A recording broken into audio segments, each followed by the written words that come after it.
Es tiempo de hablar de Jesús. La lectura sin comentarios del libro El deseado de todas las gentes, capítulo 15, en las bodas de Caná. Omar Medina les acompaña en Hablemos de Jesús. Jesús no empezó su ministerio haciendo alguna gran obra delante del Sanedrín de Jerusalén.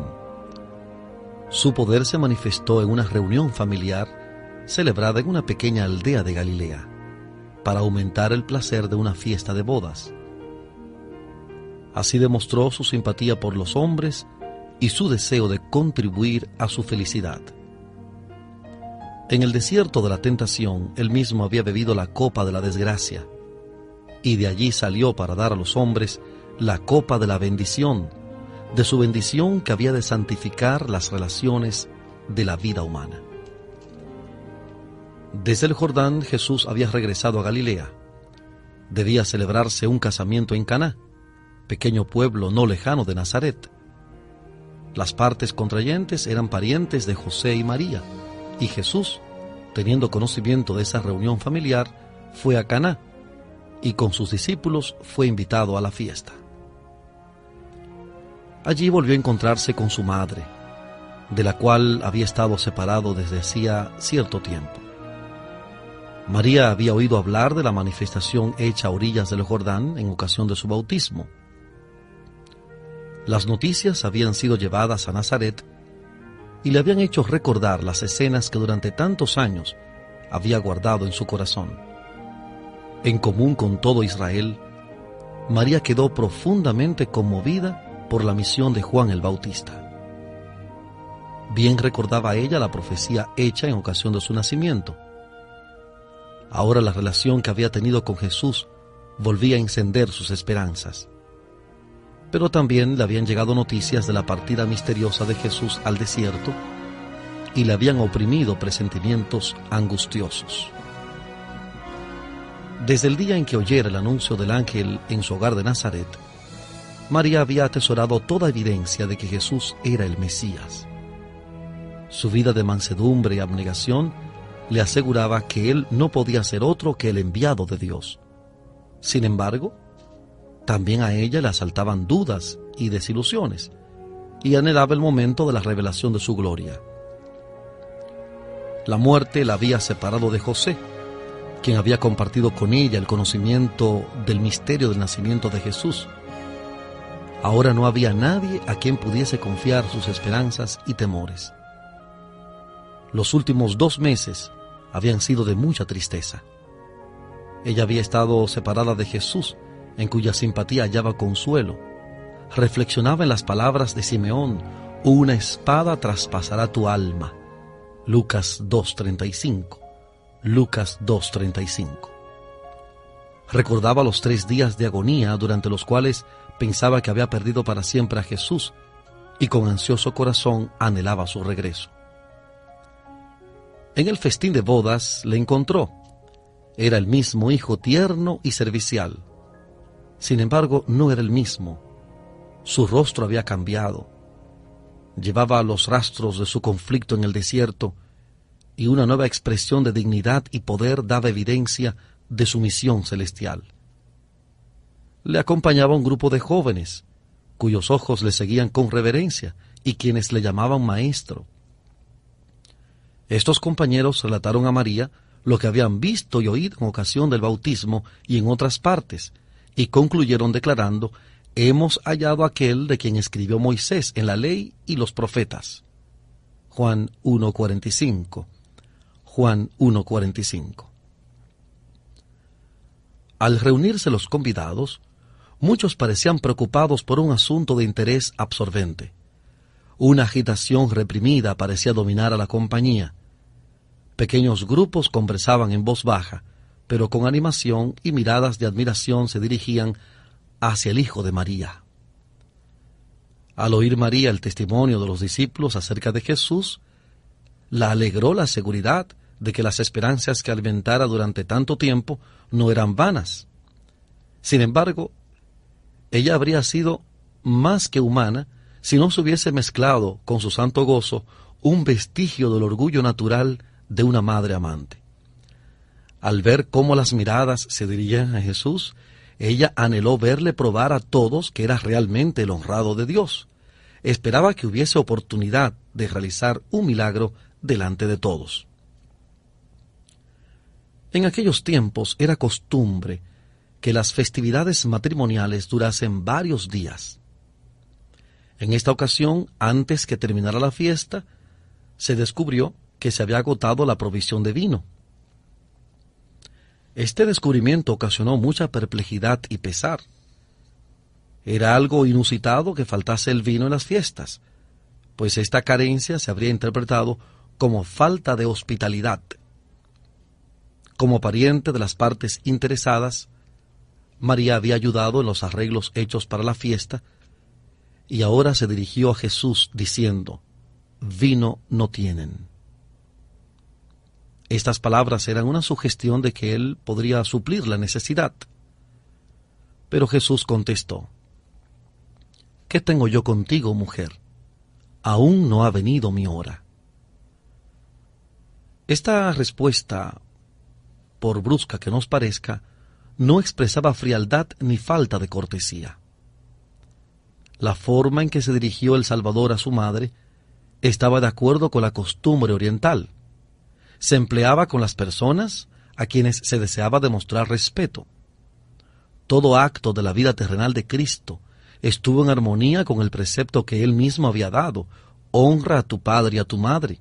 Éxodo 20:12. Éxodo 20:12.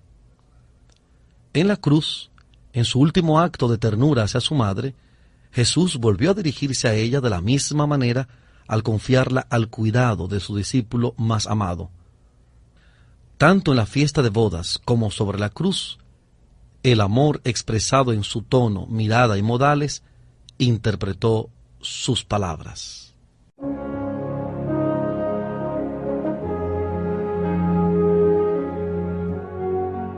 Estamos presentando la lectura sin comentarios del capítulo 15 del libro El deseado de todas las gentes. Capítulo 15. En las bodas de Caná.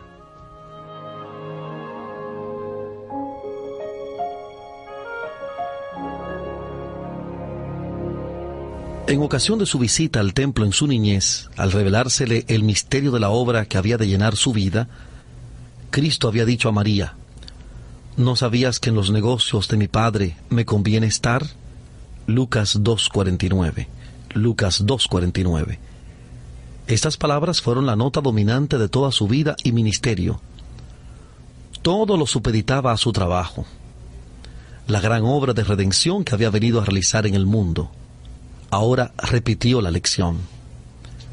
Había peligro de que María considerase que su relación con Jesús le daba derechos especiales sobre él y facultad para dirigirle hasta cierto punto en su misión. Durante 30 años había sido para ella un hijo amante y obediente, y su amor no había cambiado, pero debía atender ahora la obra de su Padre. Como hijo del Altísimo y Salvador del mundo, ningún vínculo terrenal debía impedirle cumplir su misión, ni influir en su conducta. Debía estar libre para hacer la voluntad de Dios. Esta lección es también para nosotros. Los derechos de Dios superan aún el parentesco humano. Ninguna atracción terrenal debe apartar nuestros pies de la senda en que Él nos ordena andar. La única esperanza de redención para nuestra especie caída está en Cristo. María podía hallar salvación únicamente por medio del Cordero de Dios. En sí misma no poseía méritos. Su relación con Jesús no la colocaba en una relación espiritual con Él diferente de la de cualquier otra alma humana. Así lo indicaron las palabras del Salvador. Él aclara la distinción que hay entre su relación con ella como hijo del hombre y como hijo de Dios. El vínculo de parentesco que había entre ellos no la ponía de ninguna manera en igualdad con él. Las palabras «aún no ha venido mi hora» indican que todo acto de la vida terrenal de Cristo se realizaba en cumplimiento del plan trazado desde la eternidad. Antes de venir a la tierra, el plan estuvo delante de él, perfecto en todos sus detalles. Pero mientras andaba entre los hombres, era guiado paso a paso por la voluntad del Padre. En el momento señalado, no vacilaba en obrar. Con la misma sumisión, esperaba hasta que llegase la ocasión. Al decir a María que su hora no había llegado todavía, Jesús contestaba al pensamiento que ella no había expresado, la expectativa que acariciaba en común con su pueblo. Esperaba que se revelase como Mesías y asumiese el trono de Israel, pero el tiempo no había llegado. Jesús había aceptado la suerte de la humanidad, no como rey, sino como varón de dolores, familiarizado con el pesar. Pero aunque María no tenía una concepción correcta de la misión de Cristo, confiaba implícitamente en él, y Jesús respondió a esta fe.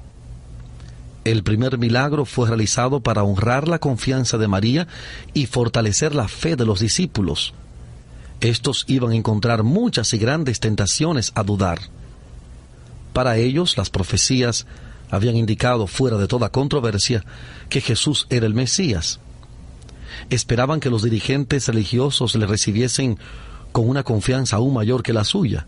Declaraban entre la gente las obras maravillosas de Cristo y su propia confianza en la misión de Él, pero se quedaron asombrados y amargamente chasqueados por la incredulidad, los arraigados prejuicios y la enemistad que manifestaron hacia Jesús los sacerdotes y rabinos. Los primeros milagros del Salvador fortalecieron a los discípulos para que se mantuviesen firmes frente a esta oposición. En ninguna manera desconcertada por las palabras de Jesús, María dijo a los que servían a la mesa: «Hagan todo lo que les dijere». Así hizo lo que pudo para preparar el terreno para la obra de Cristo. Al lado de la puerta había 6 grandes tinajas de piedra, y Jesús ordenó a los siervos que las llenasen de agua. Así lo hicieron. Entonces, como se necesitaba vino para el consumo inmediato, dijo: «Saquen ahora y presenten al maestresala». En vez del agua con que habían llenado las tinajas, fluía vino. Ni el maestresala ni los convidados en general se habían dado cuenta de que se había agotado la provisión de vino. Al probar el vino que le llevaban los criados, el maestresala lo encontró mejor que cualquier vino que hubiese bebido antes, y muy diferente de lo que se sirviera al principio de la fiesta. Volviéndose al esposo, le dijo: «Todo hombre pone primero el buen vino, y cuando están satisfechos, entonces lo que es peor. Mas tú has guardado el buen vino hasta ahora». Así como los hombres presentan el mejor vino primero y luego el peor, así hace también el mundo con sus dones. Lo que ofrece puede agradar a los ojos y fascinar los sentidos, pero no resulta satisfactorio. El vino se trueca en amargura, la alegría en lobreguez. Lo que empezó con canto y alegría termina en cansancio y desagrado. Pero los dones de Jesús son siempre frescos y nuevos. El banquete que Él provee para el alma no deja nunca de dar satisfacción y gozo. Cada nuevo don aumenta la capacidad del receptor para apreciar y gozar las bendiciones del Señor. Da gracia sobre gracia. No puede agotarse la provisión. Si moramos en Él, el recibimiento de un don hoy nos asegura la recepción de un don más rico mañana. Las palabras de Jesús a Natanael expresan la ley de Dios al tratar con los hijos de la fe. A cada nueva revelación de su amor, declara al corazón dispuesto a recibirle: ¿crees? Cosas mayores que estas verás. Juan capítulo 1, versículo 50. Juan 1, 50.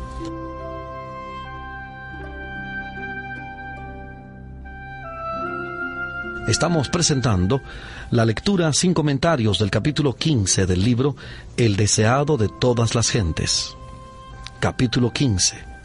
En las bodas de Caná. En Hablemos de Jesús.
Continuamos en la presentación de este capítulo 15 del libro El deseado de todas las gentes, capítulo 15, en las bodas de Caná, en Hablemos de Jesús.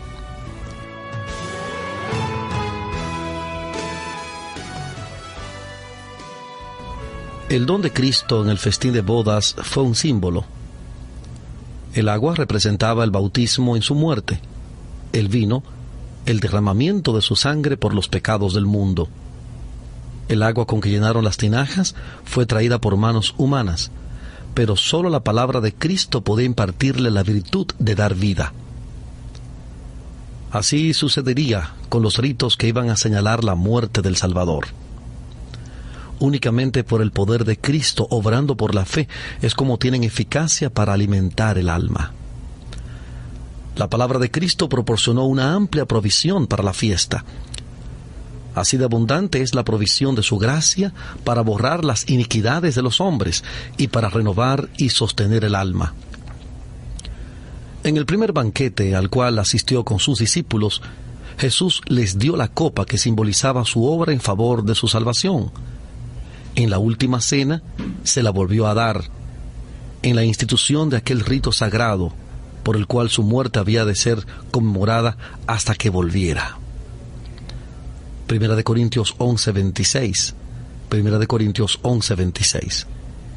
Y el pesar de los discípulos al tener que separarse de su Señor quedó consolado por la promesa de reunirse que les hizo al decir: no beberé más de este fruto de la vid hasta que el día cuando lo tengo de beber nuevo con ustedes en el reino de mi Padre. Mateo 26:29. Mateo 26:29. El vino que Jesús proveyó para la fiesta y que dio a los discípulos como símbolo de su propia sangre fue el jugo puro de uva. A esto se refiere el profeta Isaías cuando habla del mosto en un racimo y dice: no lo desperdicies, qué bendición hay en él. Isaías 65:8. Isaías 65:8. Fue Cristo quien dio en el Antiguo Testamento la advertencia a Israel: el vino es escarnecedor y la cerveza alborotadora, y cualquiera que por ello errare no será sabio. Proverbios 21. Proverbios 21. Y él mismo no proveyó bebida tal. Satanás tienta a los hombres a ser intemperantes, para que se enturbie su razón y se emboten sus percepciones espirituales. Pero Cristo nos enseña a mantener sujeta la naturaleza inferior. Toda su vida fue un ejemplo de renunciamiento propio. A fin de dominar el poder del apetito, sufrió en nuestro favor la prueba más severa que la humanidad pudiese soportar. Cristo fue quien indicó que Juan el Bautista no debía beber ni vino ni bebida alcohólica. Él fue quien ordenó abstinencia similar a la esposa de Manoa, y él pronunció una maldición sobre el hombre que ofreciese la copa a los labios de su prójimo. Cristo no contradice su propia enseñanza. El vino sin fermentar que él proveyó a los huéspedes de la boda era una bebida sana y refrigerante. Su efecto consistía en poner al gusto en armonía con el apetito sano. Al observar los huéspedes la calidad del vino, las preguntas hechas a los criados provocaron de su parte una explicación del milagro. La compañía quedó por un momento demasiado asombrada para pensar en aquel que había realizado esta obra maravillosa. Cuando al fin le buscaron, descubrieron que se había retirado tan quedamente que ni siquiera lo habían notado sus discípulos. La atención de la gente quedó entonces concentrada en los discípulos. Por primera vez tuvieron oportunidad de confesar su fe en Jesús. Dijeron lo que habían visto y oído al lado del Jordán, y se encendió en muchos corazones la esperanza de que Dios había suscitado un libertador para su pueblo. Las nuevas del milagro se difundieron por toda aquella región y llegaron hasta Jerusalén. Con nuevo interés, los sacerdotes y ancianos escudriñaron las profecías relativas a la venida de Cristo. Existía un ávido deseo de descubrir la misión de este nuevo maestro que de manera tan modesta aparecía entre la gente. El ministerio de Cristo estaba en notable contraste con el de los ancianos judíos. La consideración por la tradición y el formalismo que manifestaban estos había destruido toda verdadera libertad de pensamiento o acción. Vivían en continuo temor de la contaminación. Para evitar el contacto con lo inmundo, se mantenían apartados no solo de los gentiles, sino de la mayoría de su propio pueblo, sin tratar de beneficiarlos ni de ganar su amistad. Espaciándose constantemente en esos asuntos, habían empequeñecido sus intelectos y estrechado la órbita de su vida. Su ejemplo estimulaba el egoísmo y la intolerancia entre todas las clases del pueblo. Jesús empezó la obra de reforma poniéndose en una relación de estrecha simpatía con la humanidad. Aunque manifestaba la mayor reverencia por la ley de Dios, reprendía la presuntuosa piedad de los fariseos y trataba de libertar a la gente de las reglas sin sentido que la ligaban. Procuraba quebrantar las barreras que separaban las diferentes clases de la sociedad a fin de unir a los hombres como hijos de una sola familia. Su asistencia a las bodas estaba destinada a ser un paso hacia la obtención de este fin.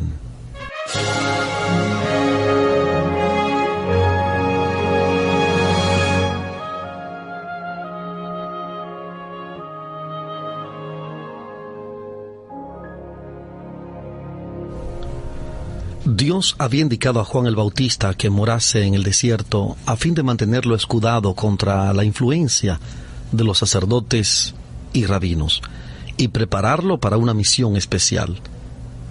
Pero la austeridad y el aislamiento de su vida no era un ejemplo para la gente. Juan mismo no había indicado a sus oyentes que abandonasen sus deberes anteriores. Los instaba a dar evidencia de su arrepentimiento, siendo fieles a Dios en el lugar donde los había llamado. Jesús condenaba la complacencia propia en todas sus formas. Sin embargo, era de una naturaleza sociable.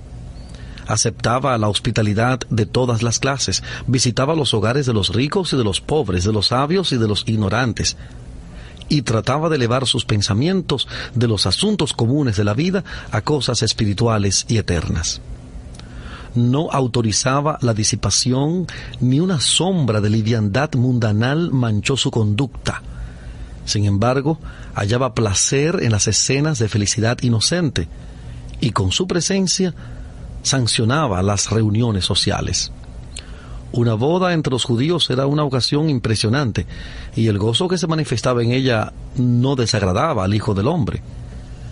Al asistir a esta fiesta, Jesús honró el casamiento como institución divina.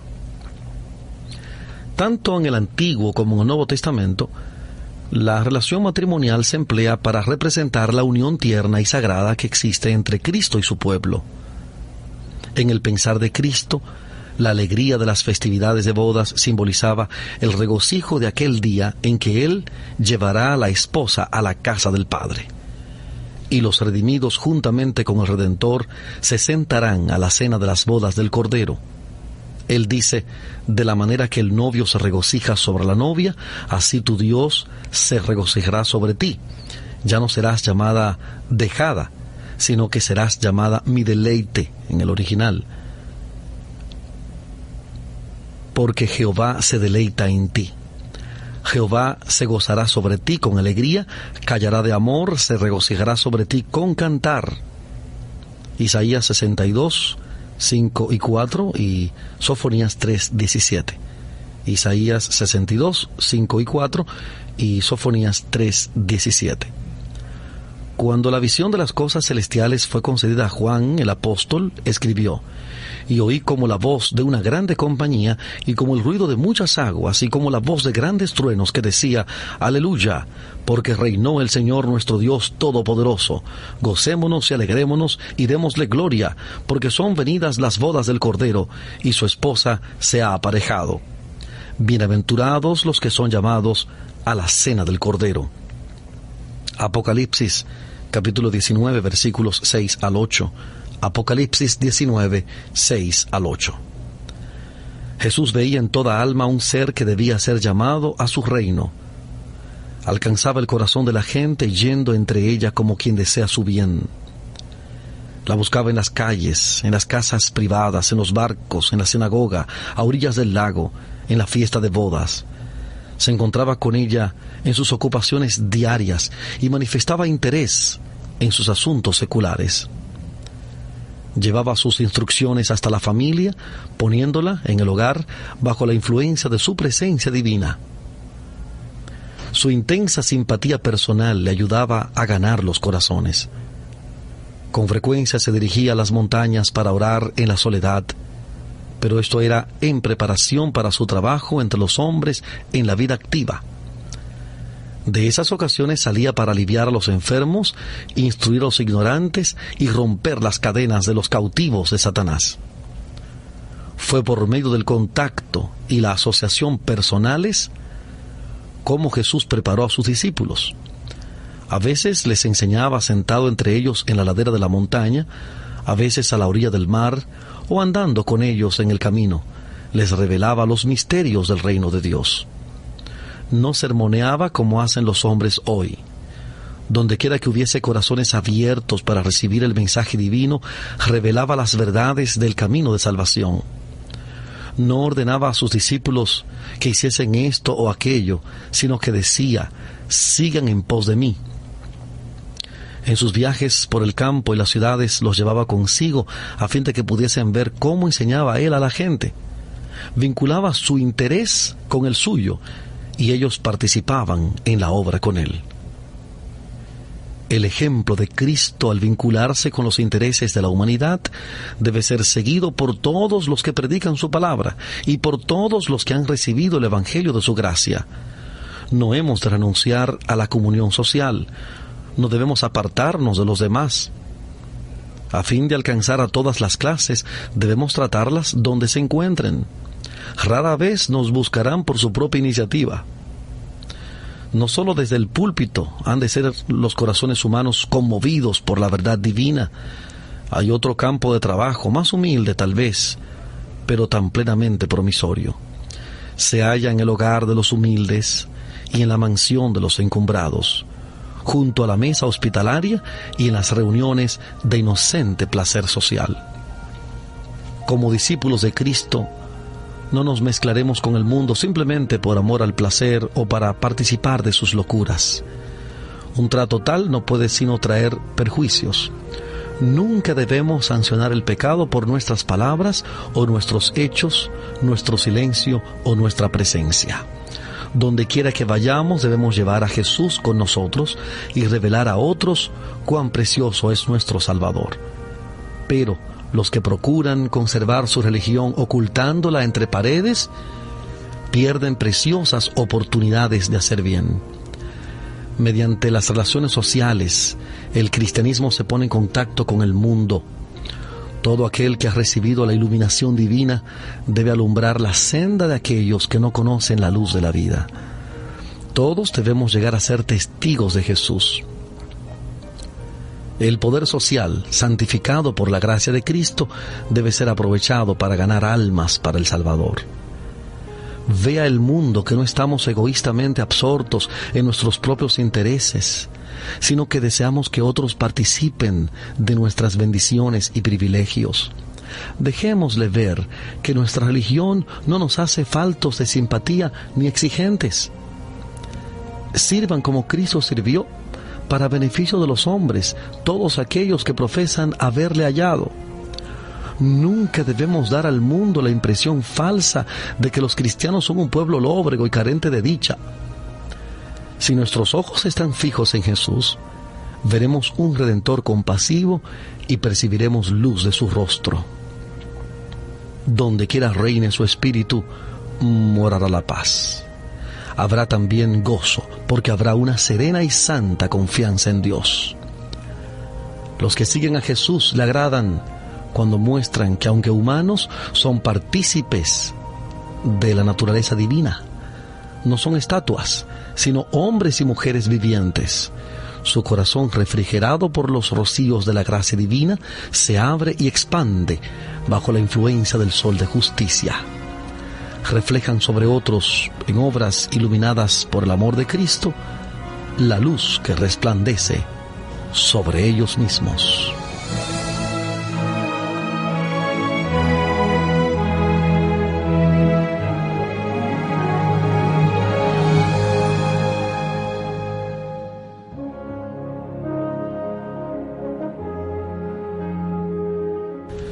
hemos presentado la lectura sin comentarios del capítulo 15 del libro El deseado de todas las gentes, capítulo 15, en las bodas de Caná.